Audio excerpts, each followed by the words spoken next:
Hello everyone, welcome to my channel online G S by Diwakar. इस video में हम लोग बात करेंगे उत्तर प्रदेश में सब इंस्पेक्टर की वैकेंसी के बारे में। और ये वैकेंसी आप देख रहे हैं कि इसका फॉर्म जो है अप्रैल से भराया जाएगा। फ़िलहाल इन्होंने पहले ही जारी कर दिया है और इसमें टोटल जो पद हैं 9,534 टोटल पद हैं। ठीक, और इसमें देखिए कि जो पद हैं वो अलग अलग दिए गए हैं।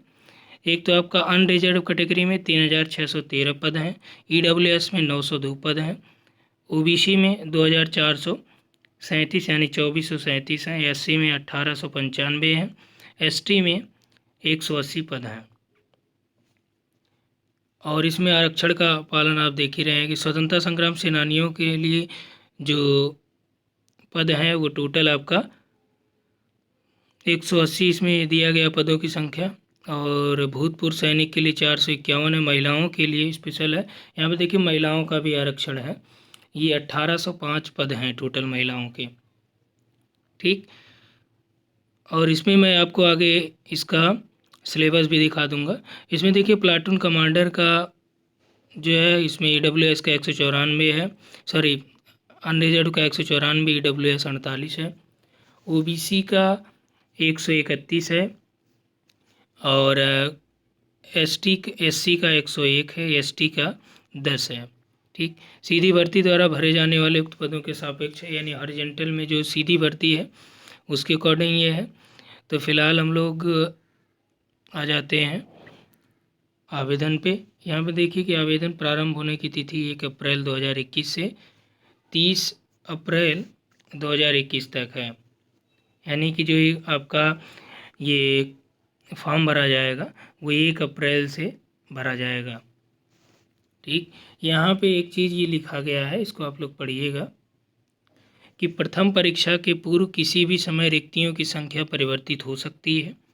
यह भर्ती किसी भी समय या भर्ती के किसी भी स्तर पर बिना कोई कारण बताए निरस्त किया जा सकता है। अब ये आप कुछ भी कह सकते हैं कि ये तानाशाही है, कुछ भी है, लेकिन इन्होंने एक चैलेंज किया कि आप कुछ भी कर लें, यदि वो चाहेंगे कि निरस्त कर दिया जाए तो वो निरस्त कर देंगे। आप इस कोर्ट की शरण भी नहीं ले सकते हैं। ठीक, इसमें यहाँ पे देखिए प्लाटून कमांडर और नॉर्मल जो आपका सिविल पुलिस है उसमें जो एसआई के पद हैं उनका उसी के अकॉर्डिंग यहाँ पे श्रेणी अलग अलग बनाई जाएगी, वरीयता क्रम अलग अलग बनाया जाएगा। यहाँ पे देखिए आवेदन शुल्क जो है आपका 400 रुपये दिया गया है। और अर्हताएँ की बात करें यानी योग्यता जो है भारत का नागरिक हो, ये सब तो आपको पता ही है। आगे यहाँ पे देखिए कि शैक्षिक योग्यता की बात करें तो आपके पास ग्रेजुएशन की डिग्री होनी चाहिए। ठीक, यानी कि आप किसी भी विश्वविद्यालय से ग्रेजुएट हो। और यहाँ पे दिया गया है कि अग्निशमन द्वितीय अधिकारी पद के लिए किसी भी विश्वविद्यालय से साइंस में ग्रेजुएट होना अनिवार्य है या इसके समकक्ष। अधिमानी अर्हता में देखिए यहाँ पे कि अधिमानी अर्हता के कोई अंक नहीं होंगे, बल्कि 2 या 2 से अधिक अभ्यर्थियों के बराबर अंक प्राप्त करने की दशा में अधिमानी अर्हता के अभ्यर्थियों के प्रस्तर 4.4 के अधीन यानी कि वरीयता उनको मिलेगी जिनके पास डोएक का यानी नीलेट का ओ लेवल का प्रमाण पत्र होगा। प्रादेशिक सेना में जिसने 2 वर्ष की अवधि तक सेवा दी होगी।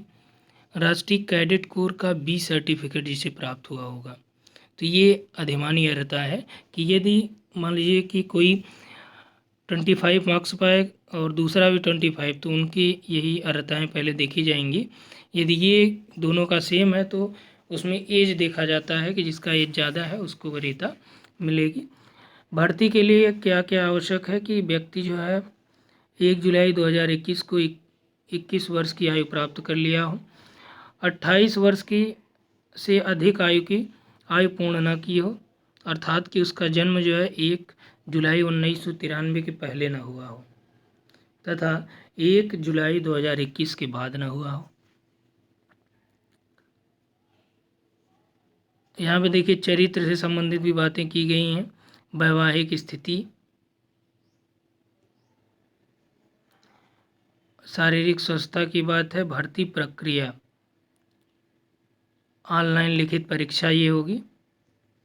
और परीक्षा के बारे में यहाँ पे देखिए दिया गया है सिलेबस आपका।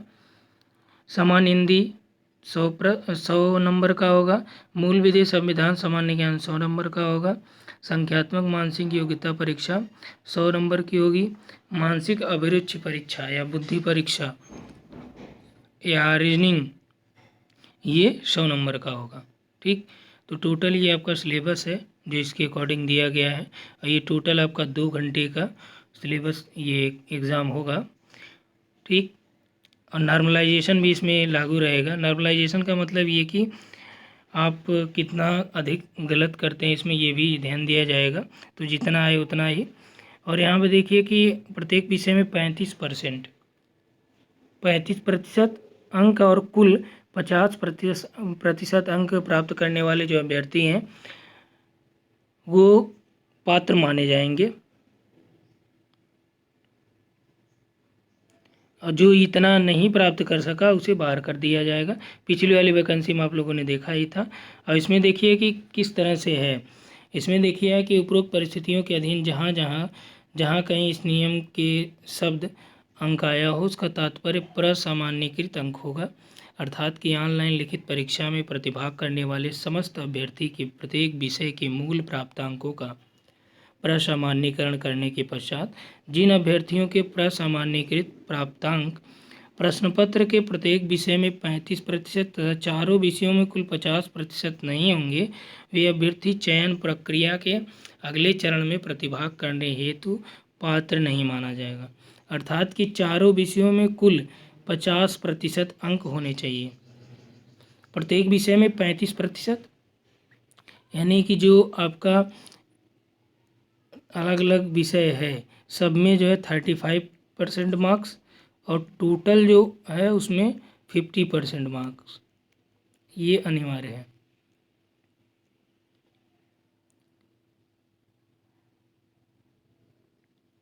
संशोधित नियमावली के अनुसार यहाँ पे 4 विषयों में प्रत्येक विषय में अभ्यर्थी द्वारा मूल अंकों का प्रथम सामान्यीकरण करेगा यानी नॉर्मलाइजेशन करेगा और अंतिम कुल नॉर्मलाइज्ड जो मार्क्स हैं उसकी गणना सभी चारों विषयों के नॉर्मलाइज अंकों को जोड़कर की जाएगी।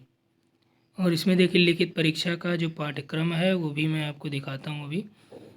इसमें हाइट की बात कर लें तो जो पुरुषों के लिए है वो 168 है, जिसमें OBC, अनरिजर्व और EWS और आपका SC ये सभी शामिल हैं। तो इनकी हाइट जो है 168 है। ST जो यहाँ पे हैं इनके लिए 160 सेंटीमीटर है। सीना जो है ये संबंधित अभ्यर्थियों के लिए न्यूनतम सीने की माप जो है 79 सेंटीमीटर बिना फुलाने पर, कम से कम 84 सेंटीमीटर फुलाने पर और अनुसूचित जनजातियों के लिए 77 सेंटीमीटर बिना फुलाने पर 82 सेंटीमीटर से कम नहीं होगा। यहाँ पे देखिए कि न्यूनतम 5 सेंटीमीटर सीना जो है ये फुलाना अनिवार्य है। महिलाओं के लिए ये बात करें तो महिलाओं में 152 सेंटीमीटर हाइट की आवश्यकता है। SC की महिलाओं के लिए न्यूनतम 147 सेंटीमीटर। महिलाओं का वजन 40 kg कम से कम होना चाहिए। ठीक, शारीरिक दक्षता की बात करें तो शारीरिक दक्षता के लिए यहाँ पे आपका पुरुष अभ्यर्थी को लगभग 5 किलोमीटर या 4800 मीटर की दौड़ जो है 28 मिनट में पूरी करनी है। महिला अभ्यर्थियों के लिए 2.5 किलोमीटर की दौड़ 16 मिनट में पूरी करनी है। जो अभ्यर्थी नियत समय में नहीं दौड़ पाता उसे पात्र नहीं माना जाएगा। ठीक, यानी कि शारीरिक दक्षता के लिए आपको 4800 मीटर दौड़ लगानी पड़ेगी। ठीक, और ये समय कितना रहेगा 28 मिनट रहेगा। लिखित अभिलेखों की समीक्षा एवं शारीरिक मानक परीक्षा तथा शारीरिक दक्षता की तिथि व समय की सूचना यथा समय, यानी जब भी आपका ये आएगा आपको डिटेल सूचित कर दिया जाएगा। चयन और अंतिम श्रेष्ठता सूची, यानी जो फाइनल लिस्ट जारी होगी उसके बारे में है कि जो 2 अभ्यर्थियों का यदि समान अंक होगा तो अधिक आयु वाले व्यक्ति को वरीयता दे दी जाएगी। और यहाँ पे देखिए कि दिया है कि एक से अधिक अभ्यर्थी समान हो तो ऐसे अभ्यर्थियों की वरीयता उनके हाई स्कूल प्रमाण पत्र में उनके नाम की अंग्रेजी वर्णमाला के क्रम के अनुसार दी जाएगी। ठीक, और मेडिकल टेस्ट की बात करें तो ये आप जान ही रहे हैं। आरक्षण और आयु सीमा की बात करें तो इसमें छूट किनको किनको है। इसमें अनुसूचित जाति के लिए देखिए 21% है और 5 वर्ष का इनको छूट है अधिकतम आयु में, यानी 28 + 5 टोटल कितना हो गया 33। 33 साल के यदि हैं SC के अभ्यर्थी तो यहाँ पे ये दे सकते हैं। और इनका जो जात प्रमाण पत्र होगा वो या तो जिलाधिकारी या अतिरिक्त जिलाधिकारी या सिटी मजिस्ट्रेट, परगना मजिस्ट्रेट, तहसीलदार, ठीक, इनके द्वारा ये बनाया जाएगा। ये जाति प्रमाण पत्र का प्रारूप तो आगे मिल जाएगा आपको। ST के लिए आपका ये भी 5 वर्ष अधिकतम इसमें दिया गया है। OBC में भी अधिकतम उम्र में 5 वर्ष की छूट, जबकि EWS में यहाँ पे कोई उम्र में छूट नहीं है। और यहाँ पे उनका जो जाति प्रमाण पत्र है वो ये होगा कि स्वयं घोषणा पत्र रहेगा, उनका स्वहस्ताक्षरित रहेगा। दूसरा यहाँ पे आय और परिसंपत्ति प्रमाण पत्र रहेगा, यानी कि EWS में आप जानते हैं कि ये इकोनॉमिक वीकर सेक्शन होता है, तो इसलिए यहाँ पे आय प्रमाण पत्र लगेगा, चाहे आप अपने तहसील से बनवा लीजिए या जिला लेवल से जो बनता है, ठीक। उसके बाद यहाँ पे जो आरक्षण है स्वतंत्रता सेनानियों का, ये आश्रित प्रमाण पत्र मिलेगा जो जिलाधिकारी के द्वारा बनाया गया। यूनिट डिस्चार्ज प्रमाण पत्र ये सैनिक कल्याण एवं पुनर्वास अधिकारियों के द्वारा, महिलाओं के लिए कुछ विशेष अलग से नहीं है, ठीक। तो यहाँ पे ये चीज़ें टोटल था। अब यदि हम लोग देखें तो यहाँ पे शैक्षिक अर्हता में आप जान रहे हैं कि ग्रेजुएशन है और DOEC का O लेवल सर्टिफिकेट है। तिथि आपको पता ही है कि 30 अप्रैल लास्ट डेट है। ऑनलाइन आवेदन की प्रक्रिया, हाँ ये चीज़ें ज़्यादा ज़रूरी हैं। ये देख लीजिए कि फ़ोटो कैसा रहेगा। तो अभ्यर्थी अपने रंगीन फ़ोटो व हस्ताक्षर आवेदन में उल्लेखित निर्धारित आकार में ही स्कैन करें। यह भी ध्यान रखें कि फ़ोटो नवीनतम हो और सेवारत अभ्यर्थी की फ़ोटो में कोई वर्दी धारित नहीं होनी चाहिए, यानी कि जो व्यक्ति मान लीजिए पुलिस विभाग में आप हैं, कांस्टेबल हैं, तो भी आपको क्या करना है,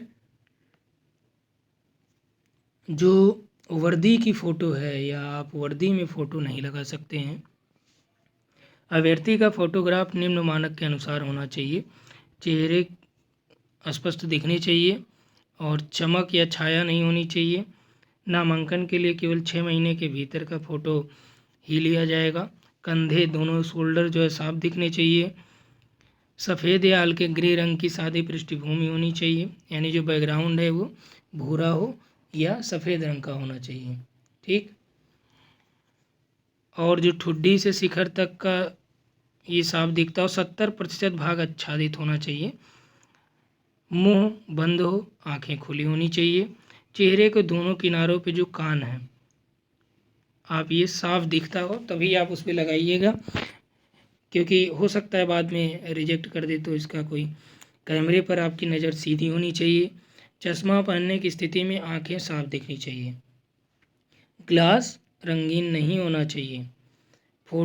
फ़ोटो में टोपी, मफलर आदि का उपयोग नहीं होना चाहिए। यानी कि ये चीज़ें हैं जो आपको ध्यान रखना है कि फॉर्म भरते समय फ़ोटो इसी तरह से आपको लगाना है, ठीक। कहीं डिबार हुए हैं तो उसका भी पूरा प्रोसेस यहाँ पे दिया गया है। यहाँ पे देखिए पाठ्यक्रम जो मैं बोल रहा था कि पाठ्यक्रम, तो यहाँ पे आप देख सकते हैं 4 पार्ट है और सब में 35%, टोटल में 50%। इसमें 100 टोटल 400 अंक का है। और आप देखेंगे कि ये जो मार्क्स है यहाँ पे आपका लगभग ये 40 क्वेश्चन रहेगा, ये भी 40 रहेगा, ये भी 40 रहेगा, आई थिंक ये भी 40 रहेगा प्रश्न। तो यहाँ पे टोटल ये कितना क्वेश्चन हो जाएगा 160 प्रश्न और मार्क्स कितने हो जाएंगे 400 के, ठीक। इसमें कितना रहेगा 40, इसमें रहेगा 40, इसमें रहेगा 40, इसमें रहेगा 40। तो इसमें 40 क्वेश्चन 100 नंबर का, ये भी 40 100 नंबर का, ये भी 40 100 नंबर। यानी जो आपको ज़्यादा फोकस करके चलना है, जहाँ से पॉसिबिलिटी कम है कि आपका गलत होगा, तो आपका ये सामान्य हिंदी हो गया, ठीक। ये आप मैथ रीजनिंग का पोर्शन देख लीजिए, ठीक। और मूल विधि, संविधान, सामान्य ज्ञान, यहाँ से आपका 100 नंबर का रहेगा। यानी टोटल में आपका 35% और टोटल में 50% और पर सब्जेक्ट वाइज 35% कम से कम पाना ही है, तभी आप क्वालिफाई होंगे।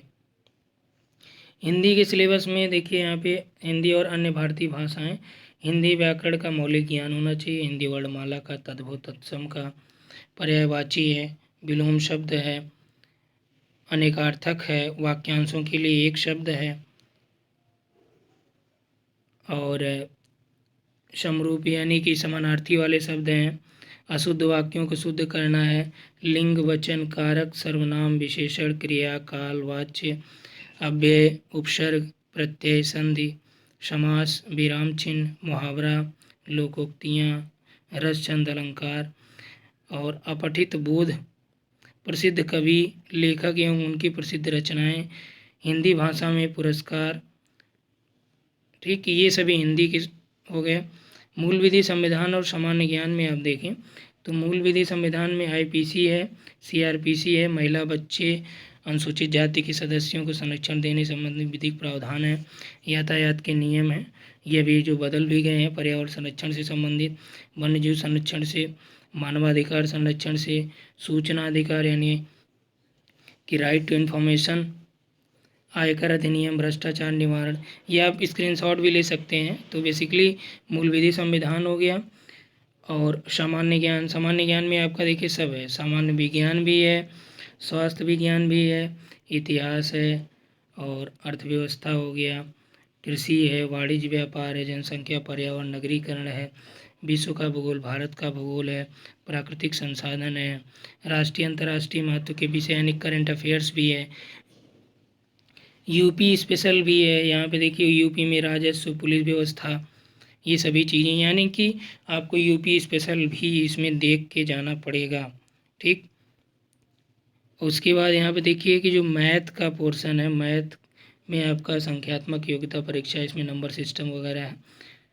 मानसिक योग्यता में लॉजिकल रीजनिंग है, और इसमें देखिए जो फोर्थ पार्ट है कि मानसिक अभिरुचि, बुद्धि परीक्षा, तार्किक। लॉजिकल में इसमें आपका एटीट्यूड टुवर्ड द फॉलोइंग यानी कि दृष्टिकोण इसमें चेक करना है, जनहित, कानून एवं शांति व्यवस्था, सांप्रदायिक सद्भाव, अपराध नियंत्रण। एक प्रकार से ये भी आपका मूल विधि का आप मान सकते हैं कि उसी के टॉपिक से रिलेटेड रहेगा।